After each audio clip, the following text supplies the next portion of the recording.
जय Shri Krishna. Welcome back to my channel. आप जीवन में सुखी होना चाहते हैं? हाँ, मुझे लगता है सभी चाहते हैं। तो इस जीवन में सुख को प्राप्त करने के लिए क्या करना है? जीवन में सुखों को प्राप्त करने के लिए और उन सुखों को निरंतर बनाए रखने के लिए स्वयं को शांत रखना है। सिर्फ 24 घंटे के लिए भी यदि आप ऐसा करते हैं कि जो आपके रिश्ते हैं 24 घंटे के लिए एक बार उनको वैसे का वैसा स्वीकार करके देखिए जैसे वो है। अपने अंदर पूर्ण स्वीकृति का भाव लेकर आ जाना है। जैसे हमारे रिश्ते हैं, हो सकता है वो आपके मन के अकॉर्डिंग हो और नहीं भी हो। यदि जैसा आप चाहते हैं वैसे वो नहीं है, तब भी आप एक बार उनको पूर्ण स्वीकृति दीजिए और उन 24 घंटे के अंदर आप अनुभव करेंगे कि आपने जो स्वीकृति दी है बस वो मेरे हैं इसलिए वो मुझे पसंद हैं। ऐसा करने से आप हर तरफ प्रेम का अनुभव करेंगे। अब रिश्ते बोझ नहीं होंगे, वो आनंद देने वाले होंगे। अपूर्व मानसिक शांति आपके अंदर आ जाएगी, क्योंकि जो आप बाहर ढूंढ रहे हैं वो आपके अंदर ही है।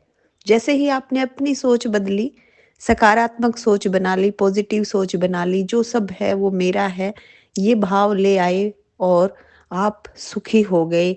ये आता है मानसिक शांति से, और मानसिक शांति बढ़ती है ध्यान से, मेडिटेशन से। ध्यान और मेडिटेशन यदि आप बहुत ज़्यादा नहीं कर सकते तो बस थोड़ा-सा समय स्वयं को शांत बिठा लीजिए। स्थिर मन में सब कुछ स्वीकृत हो जाता है। जैसे शांत जल में हम अपना प्रतिबिंब देख पाते हैं, वैसे ही शांत मन सभी को एक सकारात्मकता की तरफ लेकर जाता है। पॉजिटिवनेस आती है। स्पिरिचुअल बन जाइए, आध्यात्मिकता की तरफ जाइए। बाहरी सुखों, जो भौतिक सुख है, ये बहुत ही क्षणिक सुख हैं, इनमें पल भर का आनंद है। आप वास्तविक आनंद यदि चाहते हैं तो उस परमानंद यानी आध्यात्मिकता की तरफ जाइए। वो कभी समाप्त नहीं होने वाला। आप जहाँ पर इस दुनिया में रह रहे हैं, यहाँ से क्या लेकर जा सकते हैं सिवाय अपने कर्म के जो अधीन हैं आप, उनके सिवा आप कुछ भी नहीं लेकर जा सकते। यदि आप ईश्वर भक्ति करते हैं तो या तो भगवत प्राप्त करेंगे, या फिर भगवत प्राप्ति नहीं होती है तो आप किसी ऐसे घर में मनुष्य जीवन में आएंगे जहाँ पर संत समागम होता है। आपको स्टार्टिंग से ही भक्ति का वातावरण मिलेगा।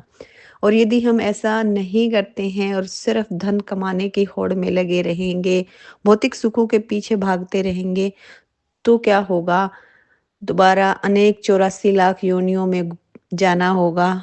सूअर, कुत्ता, न जाने कौन-कौन सी योनियों से गुजरना होगा, और फिर ये जो अनमोल मनुष्य जीवन है, ये कब मिलेगा, हमें नहीं पता। इसलिए अभी इस मनुष्य जीवन के महत्व को समझें। जो ज्ञानवर्धक है उसे अपनाएं, न कि व्यर्थ के कर्मों में लगे रहें। निष्काम सेवा भाव करें, जीवन के असली सुख को समझें और ईश्वर से कनेक्ट करें। ईश्वर से कनेक्ट कर सकते हैं आप सच्चे प्रेम से, विश्वास से, करुणा से। उनके पास सिर्फ मांगने के लिए मत जाइए, शुक्रिया अदा करने के लिए उनके पास जाइए। जैसे पेरेंट्स से कई बार बच्चे सिर्फ जब उनकी मांग होती है ना, तब उनसे प्यार दिखाते हैं और उनके पास जाते हैं, बैठते हैं। जैसे ही आपकी इच्छा या मांग पूरी हुई, उसके बाद आप अपने आप में इतने मस्त हो जाते हैं कि पता ही नहीं कि आपने अपनी इच्छा कहाँ से पूरी करवाई है।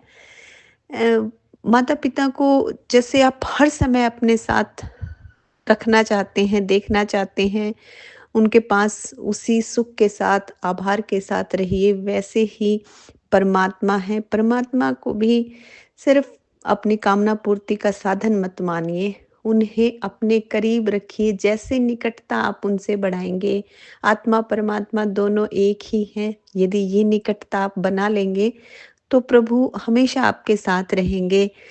जब कभी आपको बहुत कम में भी ज़्यादा मिल जाता है तो शुक्रिया अदा कीजिए। यदि आप अपने अंदर झाँक कर देखेंगे तो कई बार ऐसा लगता है कि क्या गुनाहों की वो हमें उम, जितने भी हम कर्म कर रहे हैं उनमें से जो हम कर रहे हैं, क्या वो परिणाम रूप में हमें बहुत ज़्यादा नहीं दे रहे?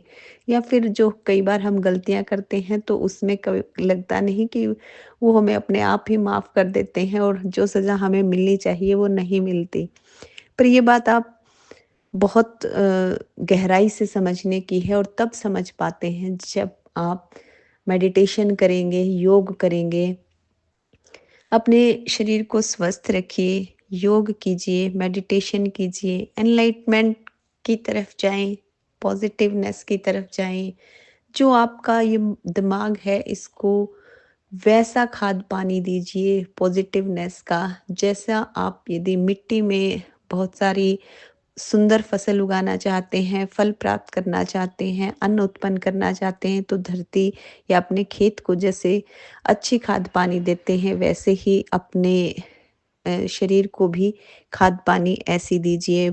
मन में ऐसे विचार रखिए, अपने आप को स्वर्ग की तरफ लेकर जाएँ। इसी जीवन में छोटे-छोटे सुखों का आनंद लें, हल्के-फुल्के पलों का आनंद लें, परिवार को खुशियाँ दें, आपस में प्रेम बाँटें, खुशियों से रहें, ध्यान करें, मेडिटेशन करें।